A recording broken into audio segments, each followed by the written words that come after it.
अस्सलाम वालेकुम जी। ये मेरी वाइफ अभी मेरे बेटे का कोर्स लेके आई हैं। ये क्या नाम है अपना KG1 यानी कि पैप 1 क्लास का, नर्सरी के बाद की जो क्लास है। ये आप देखें इसमें कितनी बुक शामिल हैं।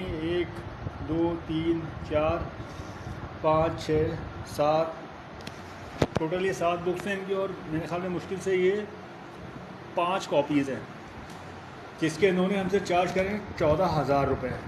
ये माँ बेबी केयर स्कूल है, जमशेद रोड कैंपस। और ये मिस शबीनाज जो है, मतलब ये इसको चलाती हैं। तो मेरी शबीनाज से ये गुजारिश है कि देखें इस तरह नहीं मारें। एक ही दफ़ा जो है हमें मतलब एटा बम मार के मारने, इस तरह तो मतलब मारेंगे तो इस तरह देखें ज़्यादा तकलीफ़ होगी।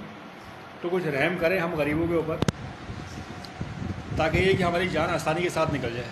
इस तरह मत करें। ये कोर्स अगर यही कोर्स अगर मैं उर्दू बाज़ार से ख़रीदता हूँ तो मुश्किल से जो उसकी प्राइस आती है वो मैक्सिमम जो उसकी प्राइस है वो 3,500 रुपये, 3,500 से 4,000 रुपये। इससे ज़्यादा इसकी प्राइस नहीं है। ये देखें, ये इसमें एक जो किताब है इसकी प्राइस कितनी है,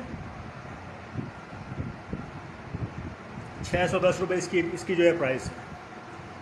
और तकरीबन 200, 250, 300 इससे ऊपर जो है वो किसी किताब की प्राइस नहीं है।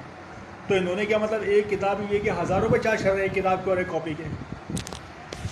तो बस मैं तो यही बोलूँगा कि मैडम शबीना से कि देखें कि मैडम इस तरह नहीं मारें, बस एक एटम मार के हमारी कहानी ख़त्म करें आप। बहुत मेहरबानी होगी आपकी। अस्सलाम वालेकुम। जज़ा